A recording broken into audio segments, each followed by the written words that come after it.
That's all good. Okay, perfect. Jarrad just got back from France for the Olympics, so that's super cool. I also really appreciate everyone who is coming back to this webinar because I know the first time we tried to do this, we had some technical difficulties. So we're back. Jarrad is ready, and if you didn't know, Jarrad's our Southeast Community Liaison, so he really covers our entire Southeast region. He's awesome. I know many of you get to work with him. So with that, Jarrad, I'll pass it over to you. Hey, thanks, Abby. Everybody here be okay? All right, perfect. So yeah, and really quickly before I forget, another plug for the Preserving Short Places Conference. In addition to our Main Street staff running a track there with some classes for you, some sessions for you as well, I'll be doing one with IHCDA and DNR about financial resources for preservation projects in specifically. So if you are interested in some of what we're talking about today, that might be a good follow-up session for you as well. But yeah, really quickly, I'm Jarrad Holbrook. I'm the Southeast Community Liaison. I live in Aurora, so I am in the region. And my background, my master's degree is in historic preservation with a graduate certificate in historic landscapes from the University of Georgia. And previous to working for OCRA, I worked for Indiana Landmarks for 8.5 years. I'm going to give them another plug a little bit later on. They're going to be a great resource for you if you're interested in going through this process. So let me share my PowerPoint and we'll get going.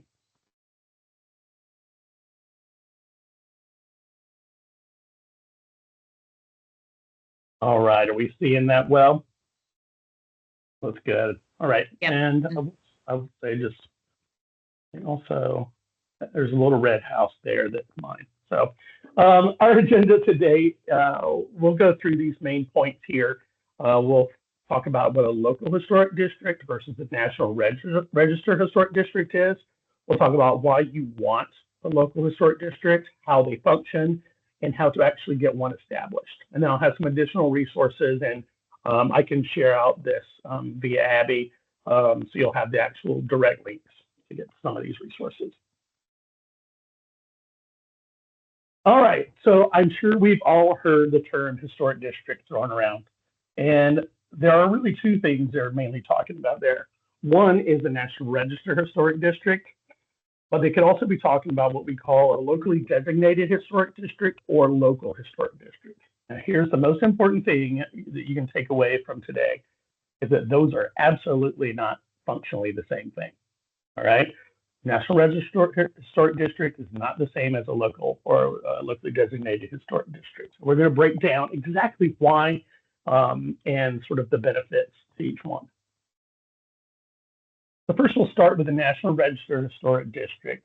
So this list started in the 60s, and the idea of it is to really honor and sort of collate all these important places. Very early on, they really focused on specifically the architecture style, right? As the program has sort of adapted over time, it's grown to include more things like cultural significance. For instance, over in Cincinnati, there's a very unimpressive building that's now on the register because it's where King Records were, which was a great early R&B recording studio there in Cincinnati. So we're open to a lot more than we used to be regarding why a building's important. But this list is strictly honorific. In other words, it's just to say, hey, this is a place that's important. But I'll talk about what that can actually do for us in a minute. And usually with these National Register Historic Districts, a municipality is usually going to be in charge, and they're going to hire someone to really look into the history of the community and find out what buildings are sort of important to that history that really sort of make it the unique story that that town is. You know, noting like special events or some really high style architecture. And then what they'll do is they'll decide on a boundary, usually contiguous. I have an asterisk here because there is one exception. It's a multi-property designation, but we won't even go into that today. But they usually design a contiguous boundary so that it encompasses an area that really tells that story, right? So typically, if your consultant designates a period of significance say, from 1820 to 1920. Let's say they have that. Then that boundary is mainly going to encompass those resources. So if there's outer areas that contain lots of 60s or 70s ranch houses, those areas typically aren't going to be included if the context itself is for up to the 1920s. And then what they'll do is they'll send an application to the state. Our state historic preservation office is housed with Department of Historic Preservation and Archaeology, DHPA. That's under our Department of Natural Resources division. And once they go through it and approve it for the state register, they'll go on and forward it to the National Park Service. And then they're the ones that have the final say and have the final listing. So remember, this is largely honorific designation. What this does not do, it does not protect a property from demolition. So I could list my own house tomorrow if it was only on the National Register and demolish it the next day. There's absolutely there's no disincentive for that. It doesn't protect properties from property owners from coming in and making poor alterations. For instance, let's say you've got a high style Queen Anne and someone wants to put a glass dome front porch on it, right? There's nothing that's going to do that, even though it's going to markedly alter the way that building looks. It also doesn't require that the property be maintained. So again, I can list a property and let the grass go as high as I want to, let the soffits fall off if I want to. And there's no limit on a property owner's rights for a national historic district. You can absolutely do whatever you want, even if it means demolition. What this does do, though, is that the National Register of Historic Districts listing does qualify properties for some historic preservation grants. There are some out there. We've had some, our friends at Indiana Landmarks has some, and they require that a property be listed in a district, be listed as a contributing resource. In other words, it's part of that sort of time frame story in order to apply for that, for the grant. And one little caveat too, and this is more important in other states, because you all may be familiar with the interim reports that were done by DHPA and Indiana Landmarks in Ball State, I think too, where they went and they cataloged all these historic places and really identified them and put them on our GIS system online, Shard. And what that did was that identified all these properties of historic import. Because we have that, this last bit doesn't necessarily apply. But when something's on the National Register, it does require that some federal projects, particularly transportation, take into consideration what effect they're having on that historic property. So let's say you have a farmstead, historic farmstead, and they want to widen the road in front. And by widening the road in front, they're going to knock down some retaining walls. So being listed on the National Register requires that they at least understand that, hey, you're going to be demolishing a significant part of this property's history. So that doesn't mean they can't do it. But what you can also do is ask for mitigation. In other words, say, okay, how about you take the area back, but then rebuild the stone walls another, couple of yards back. So that's really all the protection you're going to get from the National Register. And because Indiana's already identified all of those things, it doesn't necessarily apply for us. I'm going to say it again.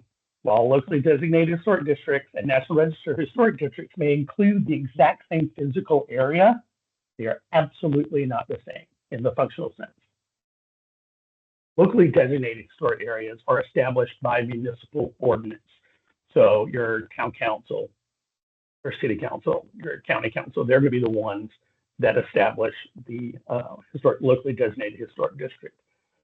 And the boundary is typically selected oftentimes using the exact same boundary that the National Register Historic Districts use. A lot of times that's because they have all the inventory cataloged from the previous submissions. That's typically it's just easier, but it's not always going to line up.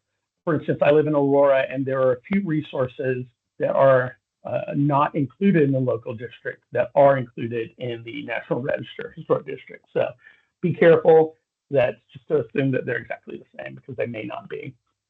What people do, a staff member or consultant will do, is they'll come in and classify the properties as contributing. I would say, just as a really basic example here, is that if there's a pole barn garage in the middle of a town that's loaded with 19th century buildings, that pole barn is not going to be what's called contributing feature. It doesn't mean that it's not subject to some guidelines. It just means that we're going to look at it a little bit differently when we go to alter it. And then others are classified as outstanding, notable, or contributing. And then they're going to establish some design guidelines. And what these are, it's really sort of a checklist. So you say, hey, we want to replace our roof, and what's an appropriate roofing style for this house? Is changing the pitch a good thing or a bad thing? And the guidelines will walk you through what is a recommended style of an approach to that particular piece of work you want to get done. And then a commission is installed, and this is a regulatory body. This is not just advisory or anything like that. This is actually a wing of the government. Typically, it's appointed by a mayor, but not always. And all this is set up using state enabling legislation, and I'll include that in the resources so you can actually go to the legislation itself.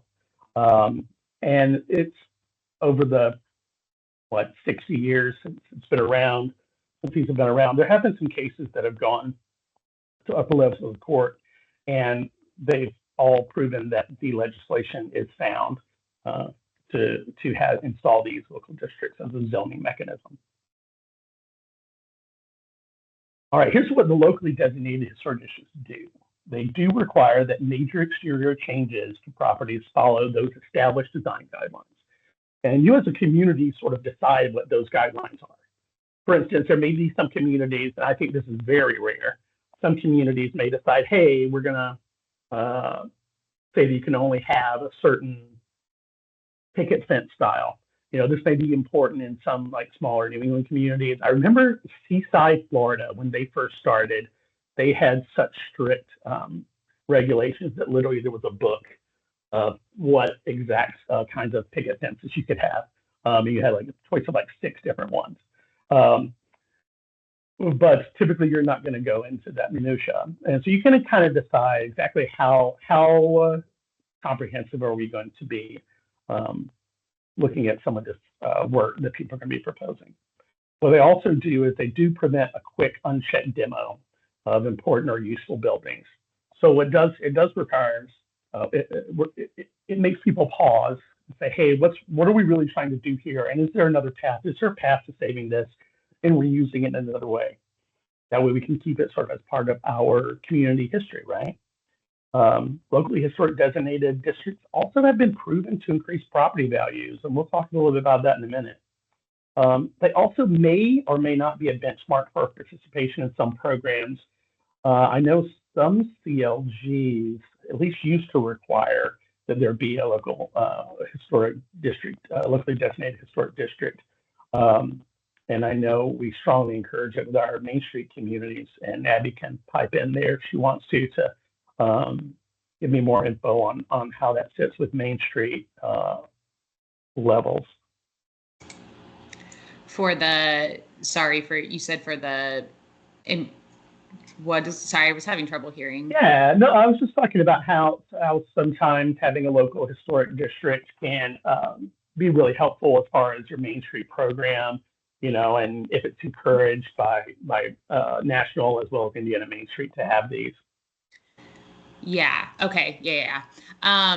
So for obviously, as we've kind of said before, for all of our levels, we encourage having kind of this historic ethic. So making sure that no matter what, that you as an organization are prioritizing, really taking care of the historic assets downtown, even if you don't have a ton of historic buildings. We know we have communities where, a tornado went through or something happened where, there was a multiple destruction of buildings. And so especially for that ODAN level, something we talk a lot about too is having that preservation ethic of the stories and some of those other things. If for some reason your community doesn't have a super large historic building stock. As for our accredited communities, for our Indiana accredited and nationally accredited, in the accreditation standards set forth by Main Street America, it is definitely also evaluated that communities are, preservation and having some of these things in place are a part of what your organization is at least always advocating for. Again, we understand there are times when your organization might really be advocating to whether that's establishing that local historic district or establishing a historic preservation commission, whatever it might be, but maybe you're getting some pushback from your municipalities, or maybe there's just not, you're trying to educate, but there's not a clear understanding of what that is. So obviously there are some things that are out of your control, but what is in your control is for you to be doing kind of whatever you can to help, again, educate building owners, business owners, your municipal leaders on why, this is really important. And so that's really what's kind of being asked for when we're looking at those accreditation standards is like, do you have a historic district in place? Do you have some kind of historic preservation commission or people who are at least keeping people accountable to the changes that they're making on their building? And then some other questions as well that, just kind of ask about what is your kind of design committee or other people in your organization doing to kind of help advocate for preservation. So that's kind of what it looks like in terms of accreditation. Obviously, Abby Huff, you're on this call too, so feel free if I missed anything, but that's kind of what I would give the overview of. Well, thank you for that, Abby. I figured I would let the experts speak. Great. So yeah, and then one other sort of common misconception too is that locally designated historic districts usually do not regulate paint color. That gets down to a whole rabbit hole of who likes this purple versus that purple. And typically they're like, we don't even want to wade into that. I guess you could, but good luck. So I'll do a quick comparison here between the two. On the left, we have our National Register Historic District, and on our right, we have a locally designated historic district. National Register is established by applying to the state, like I said, through DHPA here in Indiana, and then it's passed along to the National Park Service for approval. Locally designated historic districts are established by municipal ordinance. National Register does not require any approval for any changes to your building on its own. However, the caveat would be if you use that designation to secure a grant, the person that gave you the grant may require that you come back and report and get approvals, but the National Register itself will not send you a letter. On the locally designated historic side, these do require approvals from the local historic preservation before any large changes can begin. And typically by large, what we mean is something over 25 square feet. That's what we have in Aurora. So if there's, if you've got a squirrel, ate up one of your siding boards, you can fix that. That's not a big deal. But if you're wanting to replace the whole front door and side lights in your house, that's a little bit of a different story. National Register Historic District is often a requirement for some of those grant programs that we just talked about, and locally is occasionally. It's a requirement for some grant programs. It's a little less likely that locally will be a requirement there. And most importantly, National Register does not protect any building or any property or any object. And I say object because we have boats that are listed on the National Register. I think the space shuttle is listed on the National Register. And then on locally designated historic districts, use design guidelines to manage that change within the district. You're not looking to prevent change. You're not looking to make it a museum. You're looking to manage it in the best way possible with an understanding of how building materials and construction operate. And that's the job of the local Historic Preservation Commission. All right, so now that we know the difference between those two, and they're not the same, right?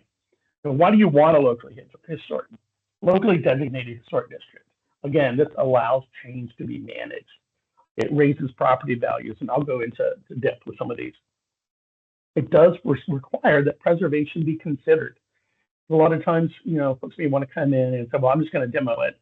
And having a locally designated historic district at least makes people think, well, what's my preservation option look like? Preservation also brings in jobs, and preserving downtown allows for small businesses to start and thrive. And we're going to go deeper into that here. This is all coming directly from a report from Donovan Ripkema with Place Economics, and I have a link at the end here for the whole PDF. It's pretty fascinating. It's called 24 Reasons Why Historic Preservation is Good for Your Community. And what he did, his whole organization goes through communities throughout the world and looks at the effects of preservation on those communities. He can do it small scale. He did one in Indianapolis, I don't know, about 5 years ago. And then he's also just compiled from all around the U.S., particularly for this document here, looking at large communities, small communities. So it's even if you're a town of 600 people, a lot of these things are still going to apply for you. So let's look at this really quickly. I'm not going to read the whole thing for us, but in regards to preservation and property values, he said there's no area of preservation economic analysis that has been done more often than measuring the impact of local historic district on property values. Regardless of the researcher, methodology, or location of the studies, the results of these have been remarkably consistent. In nearly every instance, properties in local historic districts have greater values, greater rates of appreciation than properties elsewhere in the same city. And a lot of that comes from the fact that these properties do have a protective check, right? So it does require that people have make alterations or changes to properties to a certain degree, right? So it's about the rights of all the property owners together, right, on how their community looks and functions. Here's also one about preservation bringing in jobs. It talks about the rehabilitation of historic buildings in Savannah, and it generates about 1.2 more jobs and $62,000 more income for Georgia citizens in the same amount spent on new construction. And this is because it often requires more specialized work, and these tend to stay within the community. And then finally here, this is another one on Georgia. I guess I'm showing my Georgia bias here, but this is a great one. So this talks about Tybee Island. This is a population of like 3,000. So it should relate to a lot of these communities on the call today. Just talking about how many more new jobs have been created in the corridor and how it's great for these smaller businesses to thrive, mainly because these buildings were built smaller, right? So we have smaller buildings, people have less upkeep than having to build a brand new building or having a large building outside. There's no more cost-effective program of economic development of any kind in the U.S. today. Since 1980, Main Street districts in more than 2,000 communities have seen cumulative investments of $79 billion, 285,000 buildings rehabilitated, more than 640,000 net new jobs, and 144,000 net new businesses. So really think about that, how it's a great incubator space by using preservation and using the tool of a locally designated historic district to preserve that and to be able to reuse those buildings downtown. So how do these guys work? So the property owners are usually, once you've got this in place, we encourage property owners to reach out to the staff of the HPC, of the Historic Preservation Commission. The staff member doesn't vote, but what they do is they sort of run the interface between applicants and the commission itself. They also prepare reports. And it's pretty important to have a dedicated staff member, and Indiana Landmarks can help you with that. I'll talk about that a little bit. And then if the project is of a large enough size, the property owner will complete the application, giving full details, including exactly materials. Someone may come in and say, hey, we want to replace all the windows in our building, but they won't tell us with what, or are you using just off the rack plastic windows from Lowe's, or are you going to be going for some different styles that are more compatible with the historic district? So you want to make sure you lay everything out. The HPC staff reviews the application for completeness and compatibility with those design standards we talked about earlier. And then they write a report. They say, hey, so looking at the design guidelines or looking at the proposal, I recommend you approve it, I recommend you deny it, or I recommend you approve it with some specific changes. And then the commission members get those applications, they get the recommendation, they read through it, they do their own, I like to get them to do their own walk by or drive by of the buildings, just to understand the context, understand what other buildings are around them. And then typically, depending on how large your community is, it'll either be monthly, bi-weekly, whatever. You'll have your commission meeting at to review any applications you have that month. It's open to the public, and we do allow property owners to talk about their projects. That way, if in case there's a misunderstanding in the way it's written or the way it was interpreted, you can really get the full details on the project they're proposing. And then the HPC, again, uses those design guidelines to decide how it fits. Is the proposed project compatible with those design guidelines? And then they'll approve the conditions or deny. If they approve it, the work can begin immediately, pending any other permitting that they might need. And if it's denied, the property owner can adjust their project and come back. Or depending on how you set it up, they can go through an appeal process. Sometimes the appeal process runs through Board of Zoning Appeals. Sometimes it runs back through the HPC. So it just kind of depends on how you set it up. All right, so if you've decided you want to dig more into this, and you want to establish your own locally designated historic district, I think the first thing you should do is reach out to Indiana Landmarks. They're really great at staffing, helping you design your design guidelines. In fact, they have a program called CAP where they will provide a staff member for a small contract fee that will handle all of the back end stuff for you. They'll do all that staff stuff for you, so that all you provide are the commissioners.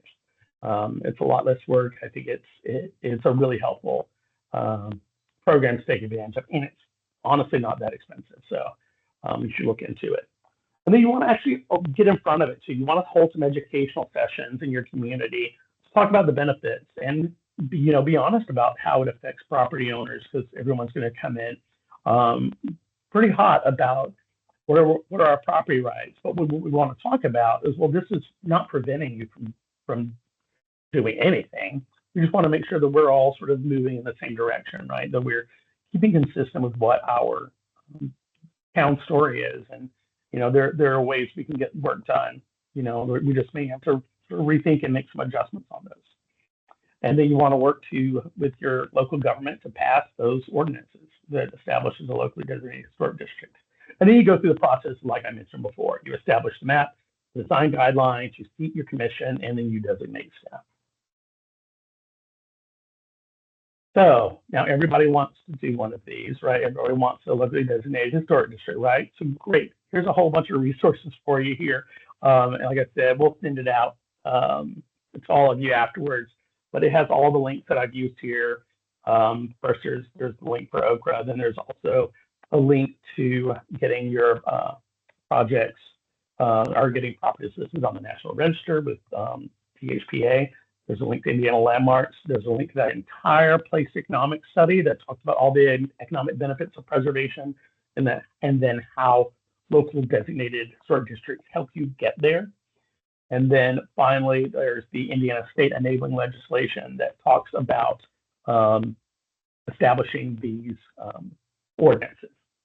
All right. And then here's my contact information for you. I know there's some other CLs on the call today. But by all means, if you don't have their direct info, you can find it on OCRA, or you can reach out to myself or Abby, and we can direct to the right person. So I guess, Abby, we are open for some questions. Yeah, great. If anyone does have a question and wants to, you can either throw it in the chat, or if you want to unmute and actually, talk, feel free to raise your hand and I can go in and unmute you and turn on your video if you want. But yes, feel free to send any questions while people are oh, great. We already have one. I love it. Let me allow mic and allow camera. Okay, Tammy, you should be good to unmute and or turn on your video if you want. Hopefully.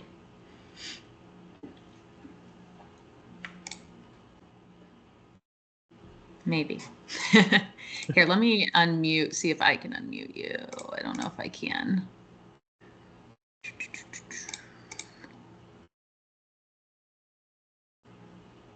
I don't know that I can unmute you.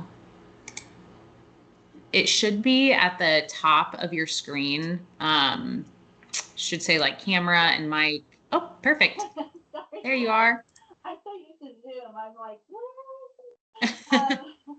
So real quick question, we are starting to process, and I've already connected with Landmark, but they referred us to our local, I'm in New Haven, so Mexico, right? So they referred us to but they are in transition of BCDs and second directors or whatever. Is the best course is just to go back to Landmarks and have them help us through that process versus the Arch.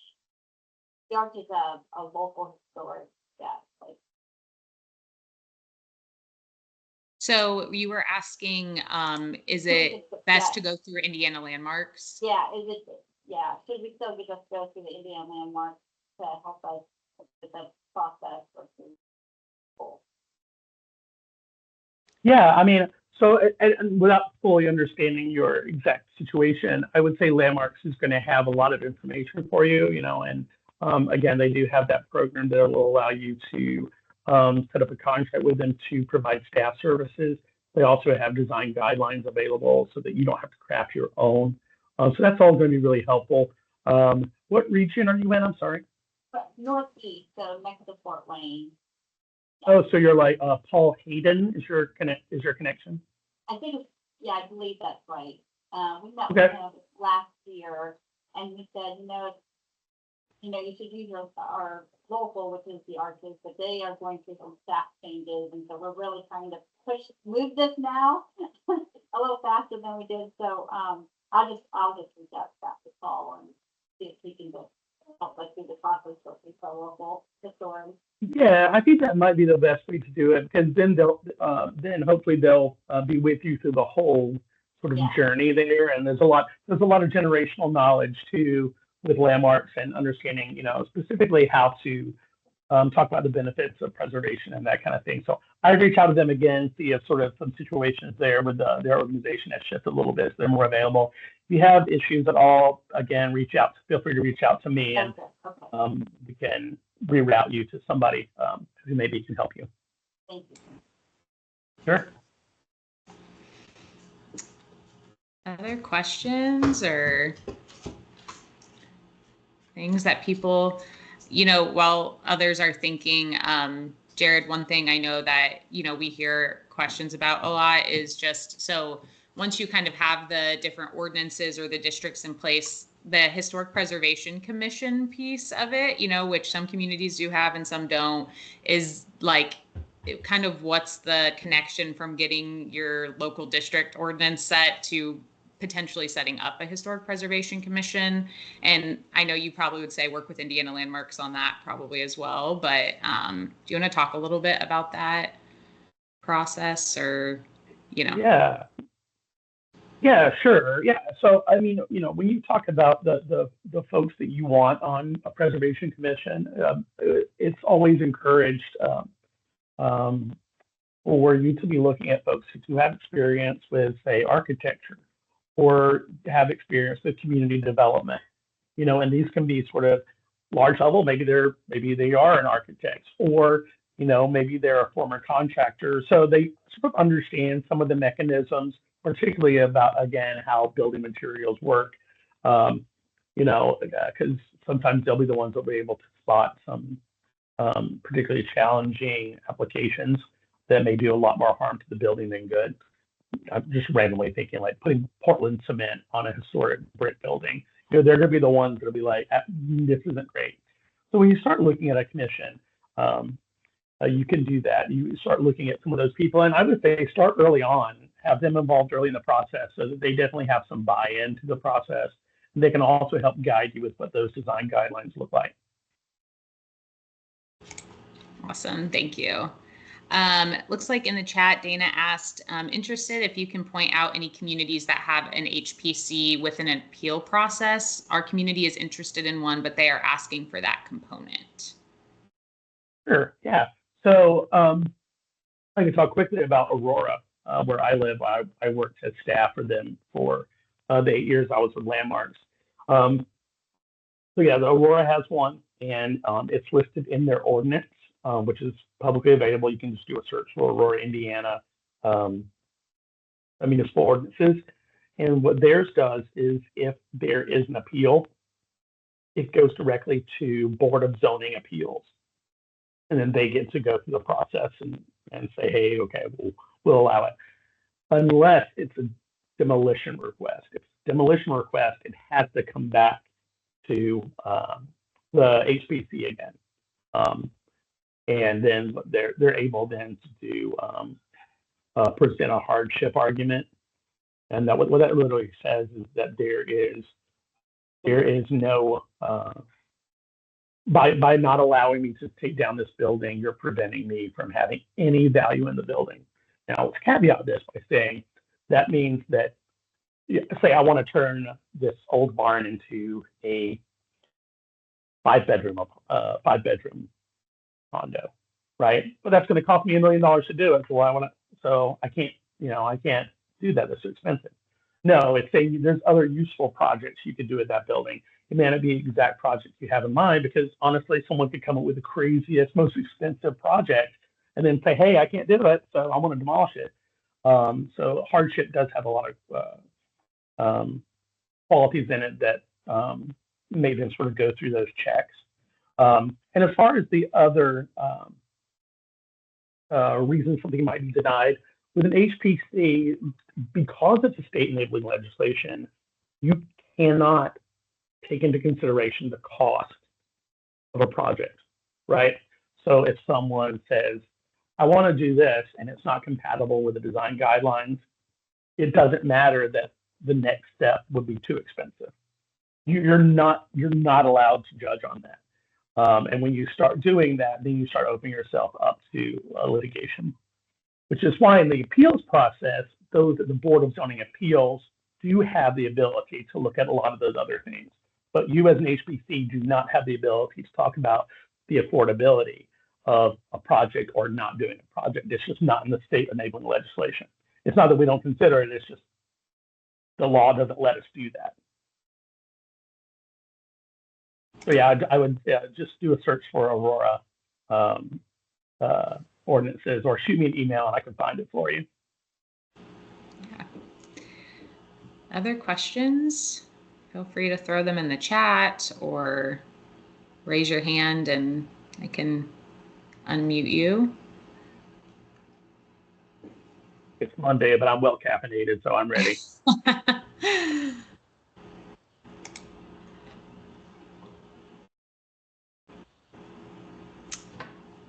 Really? No questions? Let me make sure I'm not missing anybody. Okay. There's two pages. Well, if you do have follow-up questions, do reach out to me. If you didn't grab my email, you can send a question to Annie. She can forward it on to me. I'm happy to help you figure some things out. Yeah. Thank you, Jarrad. Yeah. So as he just said, reach out to any of us. I know that, I'll send this PowerPoint with the resources that Jarrad connected on there. So as you're kind of starting to dig into things, or if there are things that maybe Jarrad mentioned, maybe he didn't dig into further, that you're like, okay, maybe we have the local district or we have the national district or whatever, but we're kind of curious about this specifically, or, that's where reaching out to your CL, but also your Indiana Landmarks rep or, other people, professionals who can help kind of dig into that further is really important. So with that, I guess we'll let you go early. And I hope that everyone has a good rest of your Monday. I will send out a follow-up email after this. So yeah, thank you. Thank you, Jarrad, again. Appreciate it. Hey, my pleasure. Thanks, everybody. Thank you. Bye, everyone.